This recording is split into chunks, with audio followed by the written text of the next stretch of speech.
Uma dor muito grande entre os designers e pessoas que trabalham na área de criação é o pedido de refação e alteração.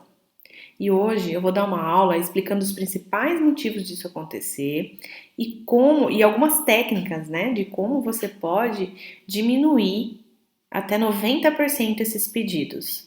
O primeiro passo que você precisa entender é a diferença entre alteração e refação. A alteração nada mais é do que pequenos ajustes, né?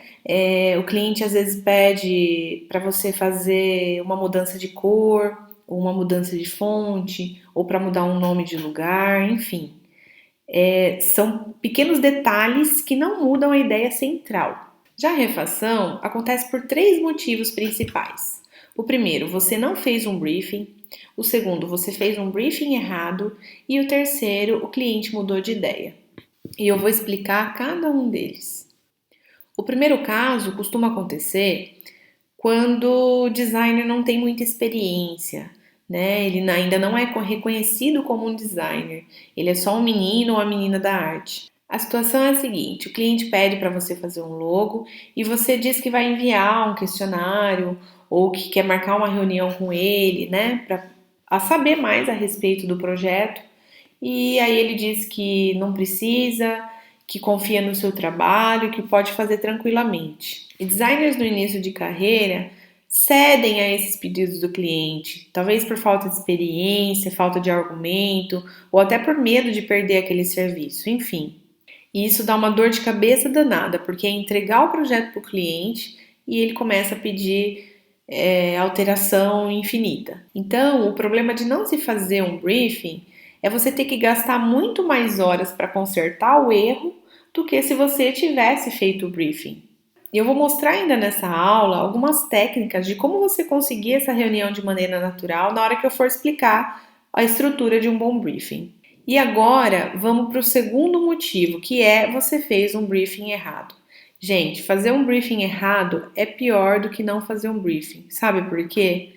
Porque isso demonstra incompetência.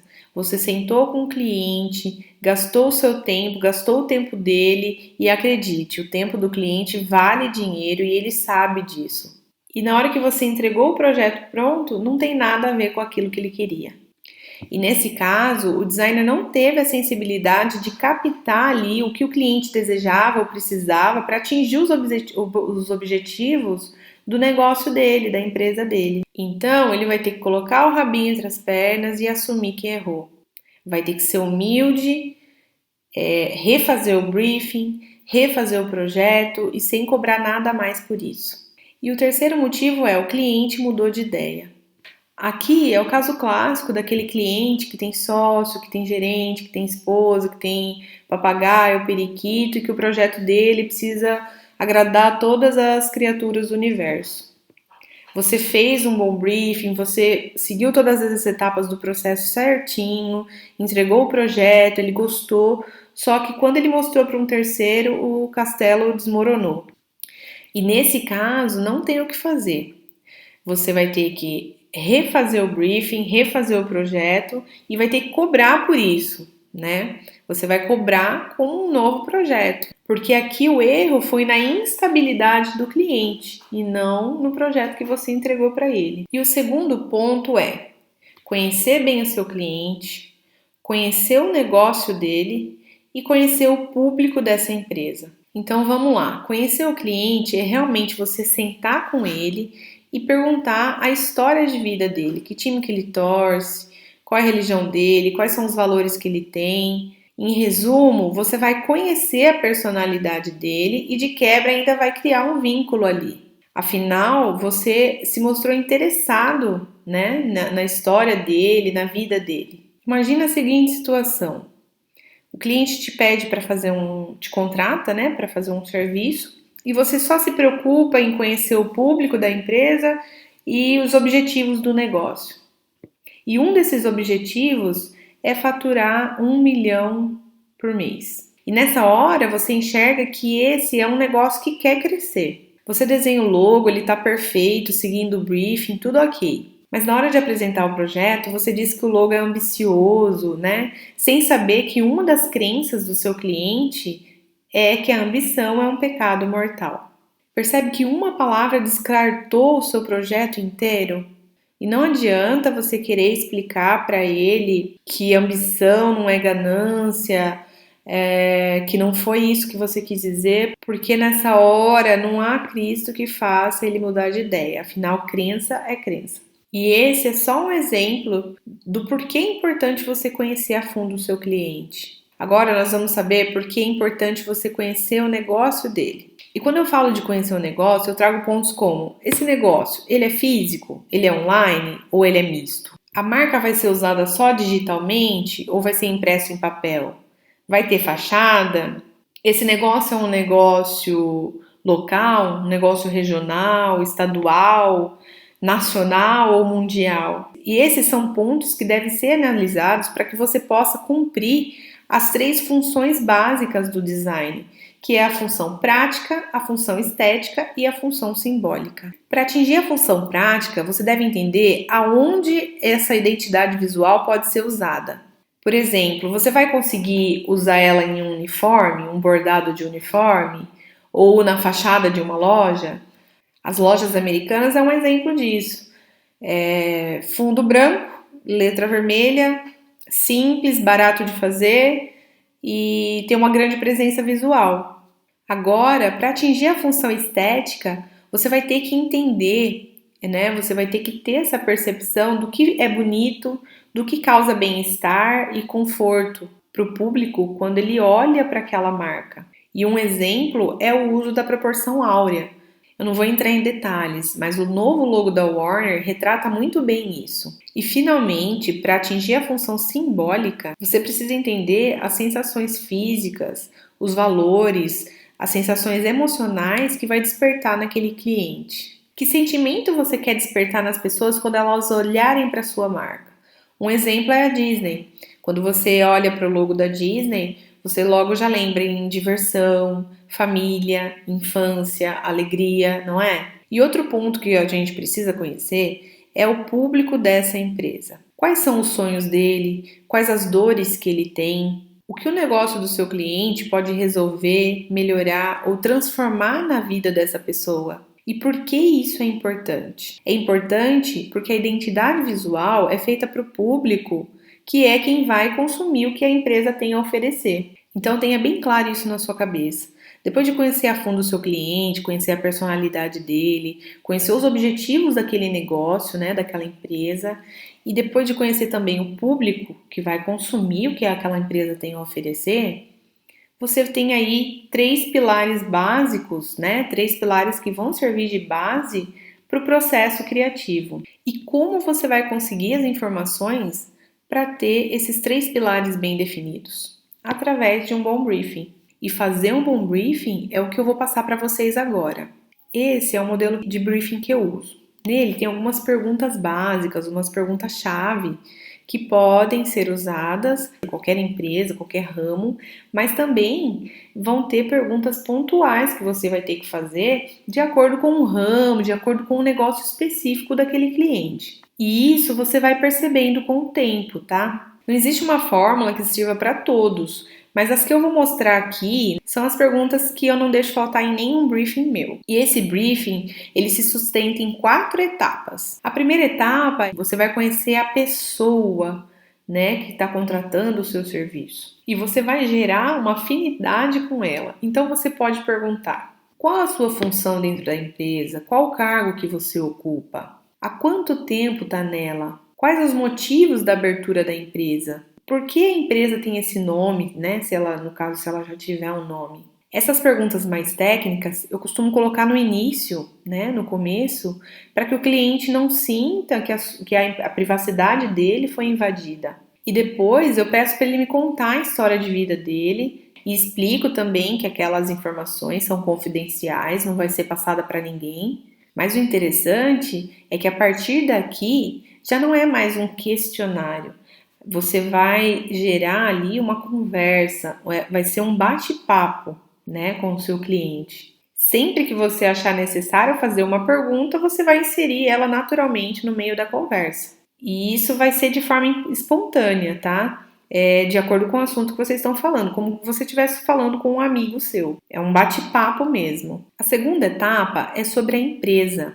Por que as pessoas precisam da sua empresa ou serviço? Como você a vê no futuro? Qual a situação atual dela? Quais os produtos ou serviços que ela oferece? O que te faz diferente dos seus concorrentes e qual é o diferencial deles? Talvez ele te pergunte, mas por que eu preciso saber o diferencial dos meus concorrentes? Isso não me interessa. E você pode responder que conhecer os pontos fracos e os pontos fortes do seu concorrente te dá uma visão do que você pode melhorar. Você pode se fortalecer na falha do seu concorrente e fazer ainda melhor nos pontos em que ele é bom. Além disso, você pode também incluir essas perguntas. Seu negócio é físico, é online ou é misto? A marca vai ser usada só digitalmente ou vai ser impresso em papel? Vai ter fachada? É um negócio local, regional, estadual, nacional ou mundial? Na terceira etapa, você vai perguntar a respeito do público-alvo. Como você gostaria que esse público descrevesse a sua empresa? Como esse cliente pode te encontrar? Qual a faixa etária, o gênero,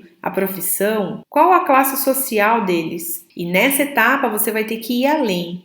Vai ter que pesquisar os sonhos desse cliente, desse público. As pessoas costumam dizer que um vendedor de furadeira, ele não vende a furadeira, ele vende o furo na parede. Mas na verdade é mais que isso. Ele vende a lembrança que está naquele quadro que está pendurado no prego do furo da parede. Um vendedor de creme para cabelo, ele não vende só o creme, ele vende autoestima, ele vende autoconfiança, o poder, a beleza de uma mulher. Ele cura dores. Você precisa descobrir quais são essas dores. O que o negócio do seu cliente pode melhorar, resolver ou transformar na vida do público. E na quarta e última etapa, você vai perguntar sobre a personalidade da empresa. Se a sua empresa fosse uma pessoa, como ela seria? Dê algumas opções de adjetivos para ele responder. Por exemplo, seria uma pessoa extrovertida ou jovial? Ou moderna, elegante, discreta, enfim. E depois peça que ele escolha, dentre todos esses adjetivos, os 3 mais fortes. Outras perguntas também importantes são: você possui alguma preferência de cor? E aqui você vai analisar se as cores que ele escolheu, né, que ele gosta, que ele acha legal, estão de acordo com o que ele deseja transmitir, com o objetivo do negócio dele. Outra pergunta é: você tem alguma cor que não gostaria que tivesse presente na identidade visual? Então, da mesma forma, tem cores que o cliente não vai gostar. E isso também tem que ser analisado, tem que ser levado em consideração. Existe algum logo que chame a sua atenção positivamente? Peça para ele citar pelo menos 3 exemplos de logo que ele acha legal, alguma identidade visual que ele acha interessante, que isso é muito importante para você colher referências, né? Ver o que agrada a ele. E outra pergunta é: tem alguma coisa, algum elemento, né, que você acha interessante de acrescentar no logo? Algum símbolo, uma forma, um mascote? Tem algum elemento que você não queira presente na sua marca? E a última pergunta, né, você vai deixar ele ali à vontade para fazer as considerações finais ou colocar alguma outra observação que talvez não tenha sido passada em todo esse processo, né, em toda essa reunião. Feito o briefing, você vai ter em mãos todas as informações necessárias para fazer o seu projeto da melhor maneira possível. Mas só isso não garante a satisfação do cliente, porque uma parte muito importante que os designers costumam negligenciar é a entrega. E eu vou citar aqui 4 formas. Acredito que existam outras formas, mas eu vou citar as 4 principais formas de entregar o projeto.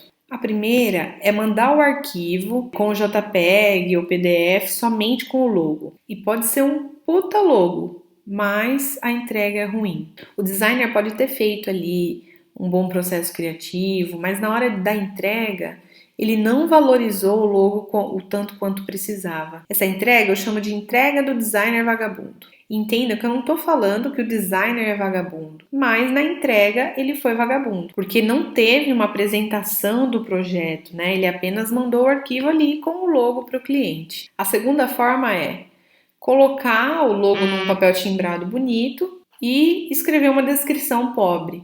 com uma ou duas frases somente. Esse é o designer preguiçoso. Ele tem o mesmo pecado do designer do primeiro exemplo, mas ele subiu meio degrau na escala da entrega. E uma descrição pobre desvaloriza o projeto criado. A terceira forma é fazer uma entrega mais elaborada com um manual e descrição. Nesse caso, ele fez ali o logo, a identidade visual, fez algumas aplicações em bolsas, canecas, agendas, enfim, tudo bonitinho, com a descrição dos elementos que ele usou, mas ele não conseguiu vender a ideia para o cliente. E como você vende essa ideia é a quarta forma de entrega, que é em uma reunião. Seja presencial ou online, você vai vender ali a ideia para o seu cliente. Você vai fazer ele se apaixonar por aquele projeto. Dá para fazer uma aula só disso, mas eu vou explicar aqui de forma resumida como eu faço a entrega para os meus clientes. Primeiro, eu pego todas as informações que ele me passou e relembro junto com ele o briefing que foi feito. De uma forma resumida, né? Releio os pontos-chave